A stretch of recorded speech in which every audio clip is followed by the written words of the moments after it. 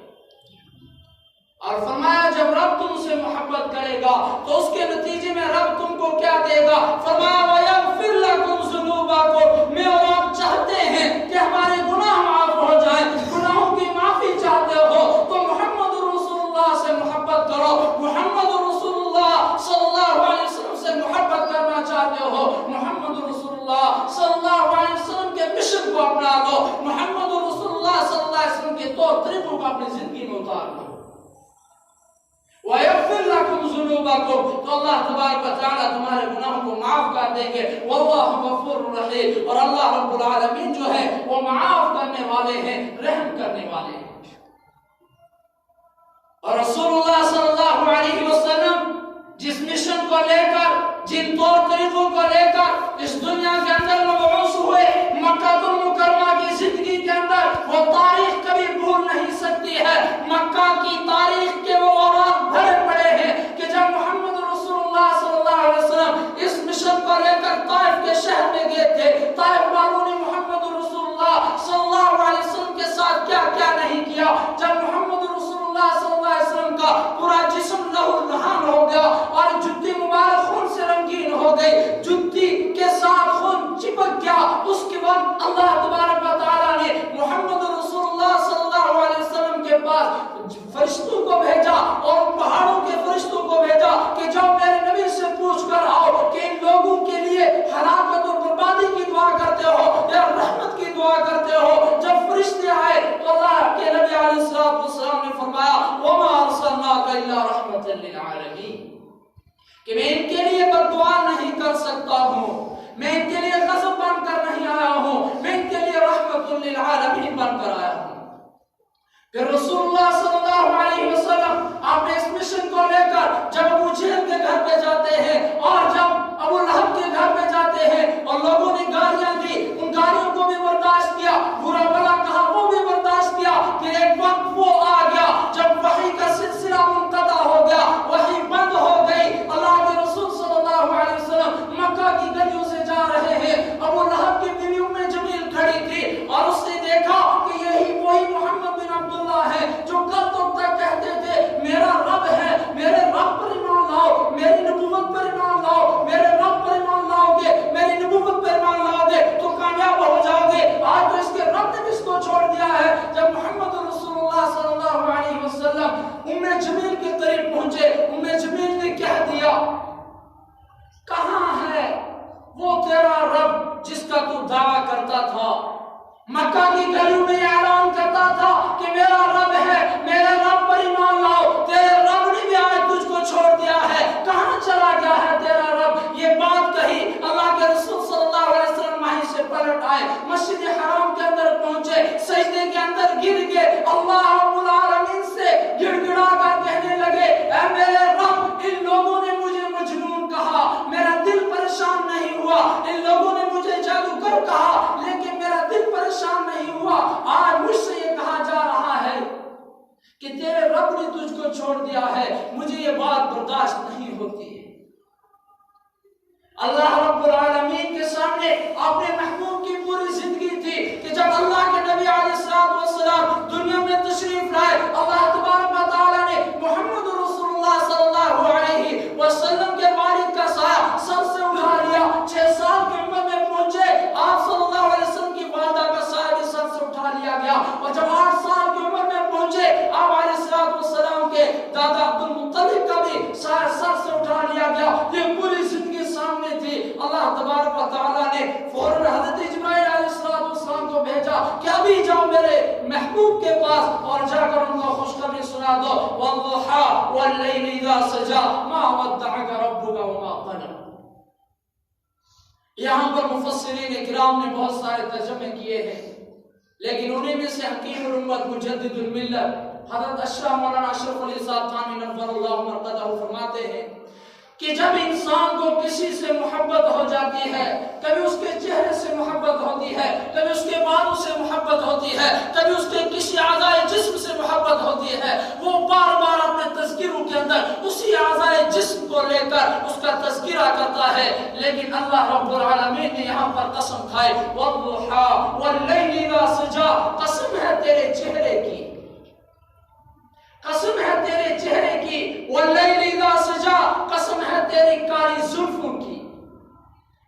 تیرا چہرہ ایسا نہیں ہے جس کو چھوڑ دیا جائے، یہ تیری کالی زلفیں ایسی نہیں ہے جن کو چھوڑ دیا جائے۔ ما ودعک ربک وما قلی، فرمایا تیرے رب نے نہ تجھ کو چھوڑا ہے نہ تجھ سے منہ موڑا ہے۔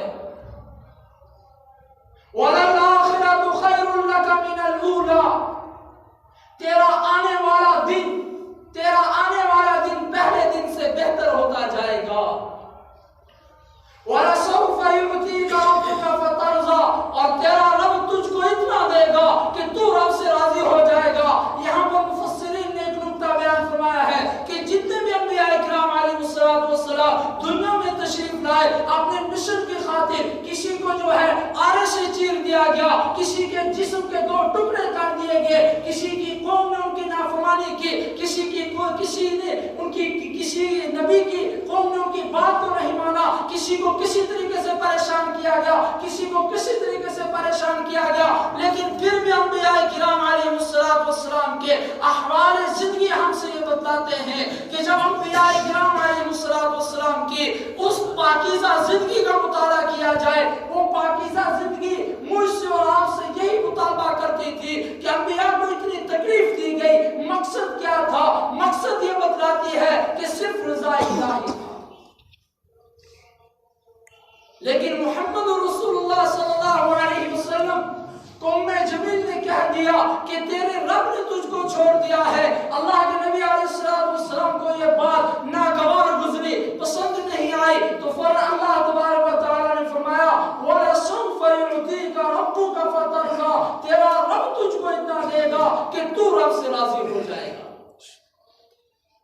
وَلَسَوْفَ يُعْطِيكَ رَبُّكَ فَتَرْضَىٰ أَلَمْ يَجِدْكَ يَتِيمًا فَآوَىٰ، پھر اللہ تبارک و تعالی نے اس آیت کے اندر بتایا، اے میرے نبی صلی اللہ علیہ وسلم، آج آپ مجھ سے کہتے ہو کہ میں نے آپ کو چھوڑ دیا ہے، آپ ذرا اس سے پہلے اس زندگی کو دیکھیے کہ جس زندگی کے اندر میں نے تیرے باپ کے سائے کو اٹھا لیا تھا، تیری ماں کے سائے کو تیرے سر سے اٹھا لیا تھا، وہ وقت کیسا ہوگا کہ تو بھی اکیلا تھا، تیرے ساتھ صرف ایک باندھی تھی اور تیری ماں کی روح کو قبض کر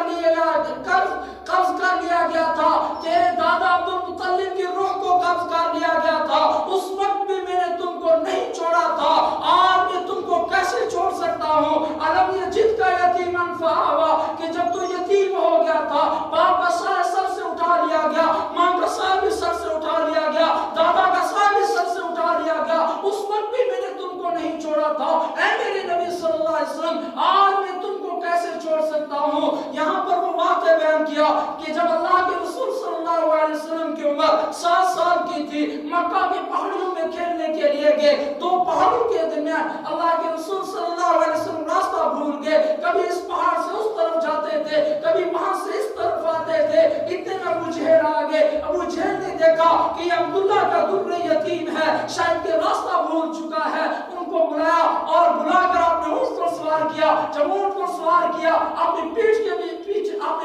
پیچھے بٹھایا اور اونٹ کو چلانے لگے، اونٹ بیٹھ گئی، اونٹ نے چلنے سے انکار کر دیا، پھر اونٹ کو کھڑا کیا اور عبداللہ کے در یتیم کو اپنے سامنے بٹھایا، اور سامنے جب بٹھایا اونٹ چلنے لگی۔ ہم نے ابو جہل کو یہ بتلا دیا تھا کہ ابو جہل یہ لڑکا پوری امت کا، پوری کائنات کا مقتدا ہے، پوری کائنات کا رہنما ہے، تیرا بھی رہبر ہے، تیرا بھی مقتدا ہے، تو اگر پیٹھ کے پیچھے اس کو بٹھائے گا تیری سواری نہیں چلے گی، لہذا تجھے اپنے سامنے بٹھانا پڑے گا۔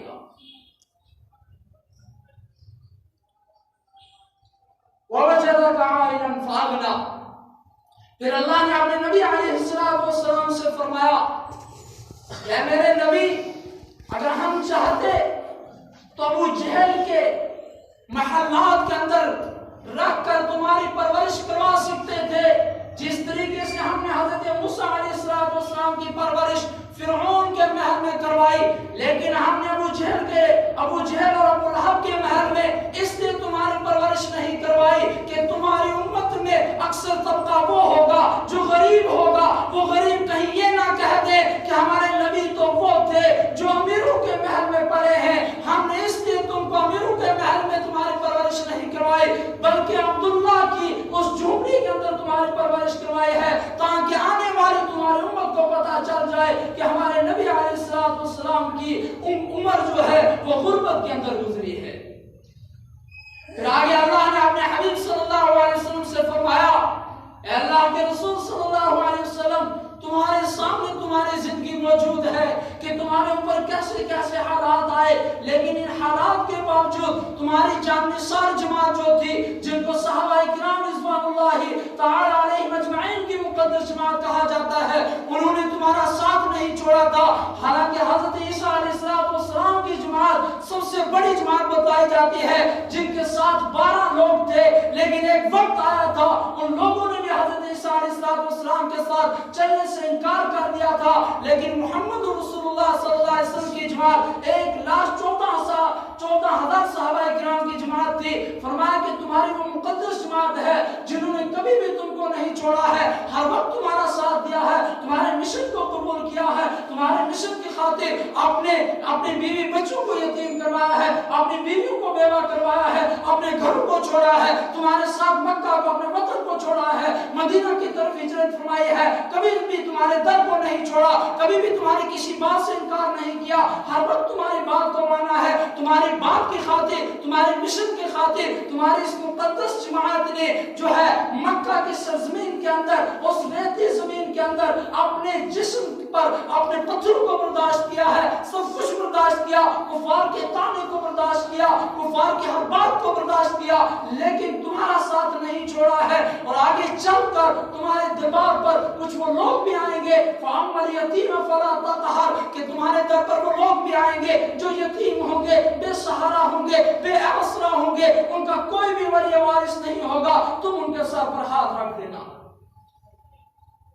وَأَمَّا السَّائِلَ فَلَا تَنْهَرْ، اور کچھ وہ لوگ بھی آئیں گے جو بھیک مانگنے والے ہوں گے، جو فقیر ہوں گے، وہ بھی تمہارے در پر آئیں گے، ان کو بھی مت جھٹکنا۔ وَأَمَّا بِنِعْمَةِ رَبِّكَ فَحَدِّثْ، لہذا جو کچھ بھی دو گے یہ سمجھنا کہ میرے رب کی نعمت ہے۔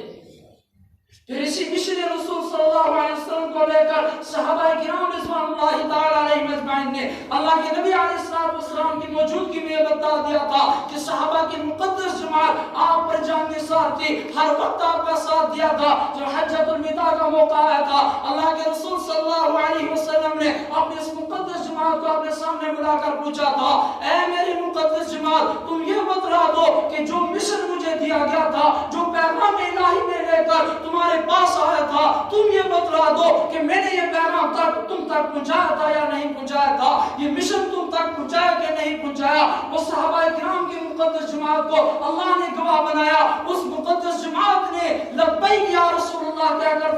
عرض کیا کہ اللہ کے رسول صلی اللہ علیہ وسلم، آپ نے صرف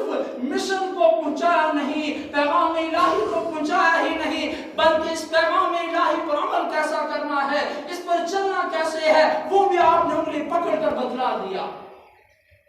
اسی موقع پر حضرت جبرائیل علیہ السلام آئے اور یہ آیت لے کر نازل ہوئی، اليوم اکملت لکم دینکم واتممت علیکم نعمتی ورضیت لکم الاسلام دینا، کہ آج تمہارا دین جو ہے تمہارے لیے مکمل کر دیا گیا ہے۔ حضرت عبداللہ ابن عباس رضی اللہ تعالیٰ عنہ ایک مرتبہ اس آیت کی تلاوت کر رہے تھے، ایک یہودی بیٹھے ہوئے تھے، کہنے لگے کہ یہ آیت اگر ہم پر نازل ہوتی ہم اس کو عید کا دن بنا لیتے۔ حضرت عبداللہ ابن عباس رضی اللہ تعالیٰ عنہ نے فرمایا کہ جب یہ محمد رسول اللہ صلی اللہ علیہ وسلم پر نازل ہوئی وہ بھی عید کا دن تھا، یعنی وہ بھی جمعہ کے دن نازل ہوئی ہے۔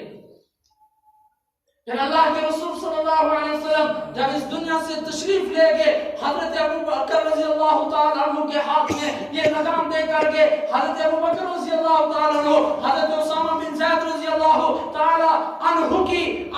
قافلے کے ساتھ باہر نکل چکے تھے۔ اللہ کے رسول صلی اللہ علیہ وسلم کی وفات کی خبر سنتے ہی حضرت اسامہ بن زید کا یہ قافلہ واپس لوٹ آیا، اور اس وقت حالات جو تھے حالات ساتھ نہیں دے رہے تھے۔ جو لوگ نئے نئے دن کے اندر داخل ہوتے انہوں نے دن سے ارتداد پیش کر دیا تھا۔ اس موقع پر حضرت ابو بکر صدیق رضی اللہ تعالیٰ عنہ نے اعلان فرمایا تھا، اَيَنْقُصُ الدِّينُ وَأَنَا حَجٌّ، کہ دین کے اندر کمی آ جائے اور ابو بکر زندہ ہو، ایسا نہیں ہو سکتا ہے۔ میں ہر اس انسان کے ساتھ، ہر اس آدمی کے ساتھ جو اللہ کے رسول صلی اللہ علیہ وسلم کے زمانے میں ایک بکری زکات میں دیا کرتا تھا اور اس کے ساتھ میں جو رسی دیا کرتا تھا، اس رسی دینے سے اگر انکار کرے گا میں وہ رسی بھی لینے پر اس کے ساتھ